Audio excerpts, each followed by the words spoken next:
I know that we can't prevent every tragedy, but here's what I believe we have to do. Here's what the overwhelming majority of American people believe we must do. Here's what the families in Buffalo and Uvalde in Texas told us we must do. We need to ban assault weapons and high-capacity magazines. And if we can't ban assault weapons, then we should raise the age to purchase them from 18 to 21.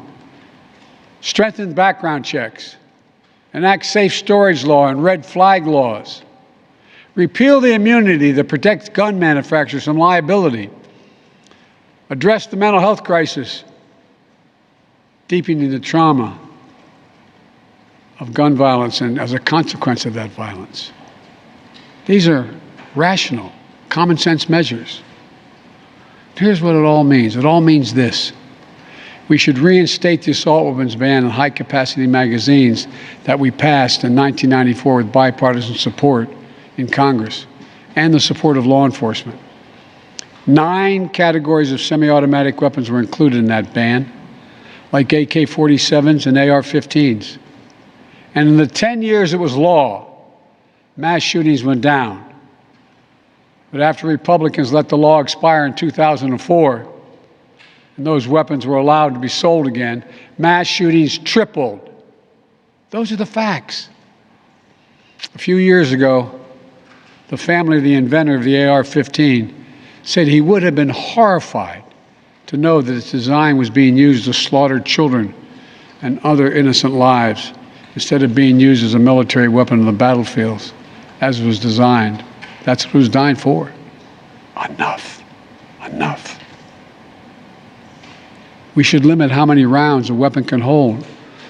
Why, in God's name, should an ordinary citizen be able to purchase an assault weapon that holds 30-round magazines that let mass shooters fire hundreds of bullets in a matter of minutes? The damage was so devastating in Uvalde, parents had to do DNA swabs to identify the remains of their children. 9 and 10-year-old children. Enough. We should expand background checks to keep guns out of the hands of felons, fugitives, and those under restraining orders.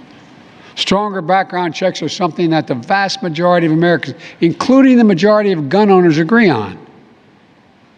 I also believe we should have safe storage laws and personal liability for not locking up your gun. The shooter in Sandy Hook came from a home full of guns. They were too easy to access. That's how he got the weapons. The weapon he used to kill his mother and then murdered 26 people, including 20 first graders. If you own a weapon, you have a responsibility to secure it. Every responsible gun owner agrees to make sure no one else can have access to it, to lock it up, to have trigger locks. And if you don't, and something bad happens, you should be held responsible. We should also have national red flag laws so that a parent, a teacher, a counselor can flag for a court that a child, a student, a patient is exhibiting violent tendencies, threatening classmates, or experiencing suicidal thoughts. It makes them a danger to themselves or to others. 19 states in the District of Columbia have red flag laws. The Delaware law is named after my son, Attorney General Beau Biden. Fort Hood, Texas, 2009, 13 dead and more than 30 injured. Marjorie Stoneman Douglas High School in Parkland, Florida, 2018, 17 dead, 17 injured. In both places, countless others suffering with invisible wounds. Red flag laws could have stopped both these shooters. In Uvalde, the shooter was 17 when he asked his sister to buy him an assault weapon. Knowing he'd be denied because he was too young to purchase one himself, she refused. But as soon as he turned 18, he purchased 2 assault weapons for himself. Because in Texas, you can be 18 years old and buy an assault weapon, even though you can't buy a pistol in Texas until you're 21. If we can't ban assault weapons, as we should, we must at least raise the age to be able to purchase one to 21. Look, I know some folks will say 18-year-olds can serve in the military and fire those weapons. But that's with training and supervision by the best trained experts in the world. Don't tell me raising the age won't make a difference. Enough. We should repeal the liability shield that often protects gun manufacturers from being sued for the death and destruction caused by their weapons. They're the only industry in this country that has that kind of immunity. Imagine if the tobacco industry had been immune from being sued, where we'd be today.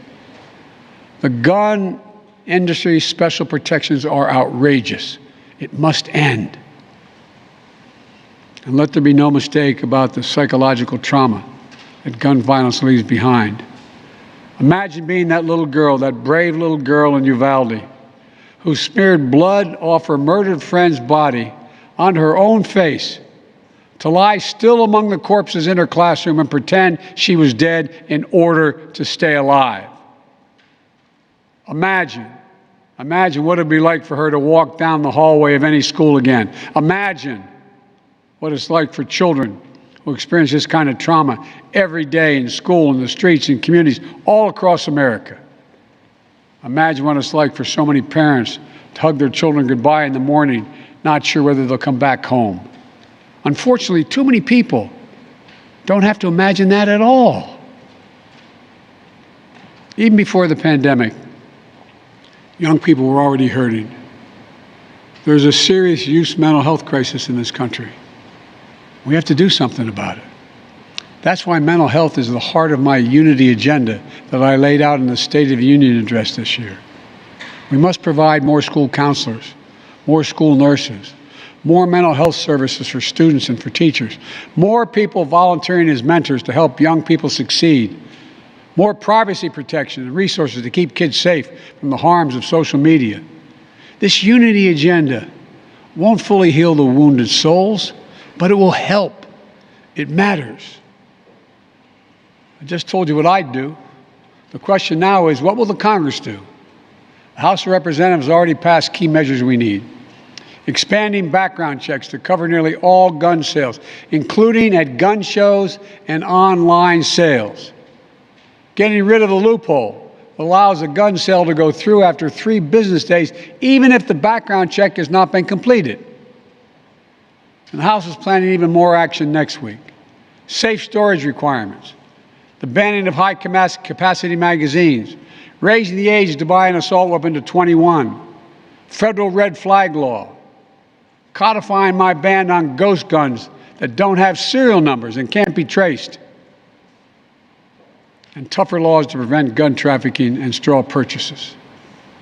This time, we have to take the time to do something. And this time, it's time for the Senate to do something. But as we know, in order to get anything done in the Senate, we need a minimum of 10 Republican senators.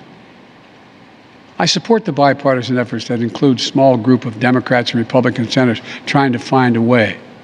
But my God, the fact that the majority of the Senate Republicans don't want any of these proposals even to be debated or come up for a vote, I find unconscionable. We can't fail the American people again. Since Uvalde, just over a week ago, there have been 20 other mass shootings in America, each with 4 or more people killed or injured, including yesterday at a hospital in Tulsa, Oklahoma. A shooter deliberately targeted a surgeon using an assault weapon he bought just a few hours before his rampage that left a surgeon, another doctor, a receptionist, and a patient dead and many more injured. That doesn't count the carnage we see every single day. It doesn't make the headlines. I've been in this fight for a long time. I know how hard it is, but I'll never give up. And if Congress fails, I believe this time a majority of the American people won't give up either. I believe the majority of you will act to turn your outrage into making this issue central to your vote. Enough, enough, enough. Over the next 17 days, the families in Uvalde will continue burying their dead. It will take that long in part because it's a town where everyone knows everyone. And day by day, they will honor each one they lost. Jill and I met with the owner and staff of the funeral home as being strong to take care of their own. And the people of Uvalde mourn as they do over the next 17 days. What will we be doing as a nation? Jill and I met with the sister of the teacher who was murdered and whose husband died of a heart attack 2 days later, leaving behind 4 beautiful orphan children, all now orphaned. The sister asked us, what could she say? What could she tell her nieces and nephews? It's the most heartbreaking moments that I can remember. All I could think to say was, I told her to hold them tight.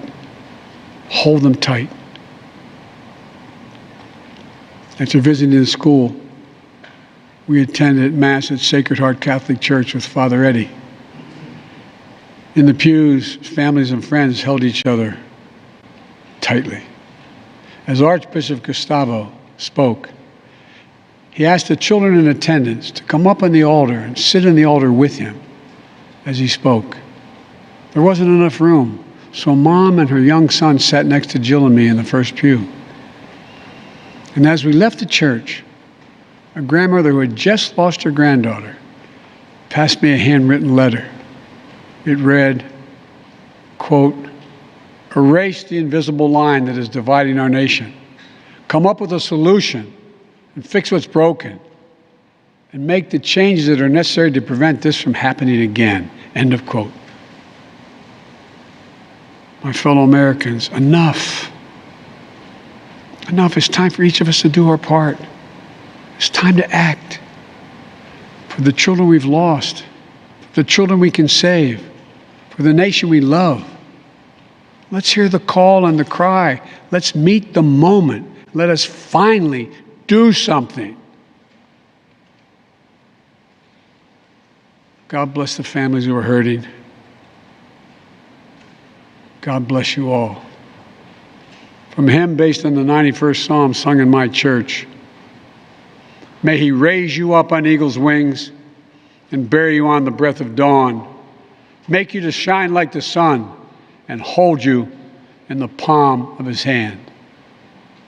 That's my prayer for all of you. God bless you.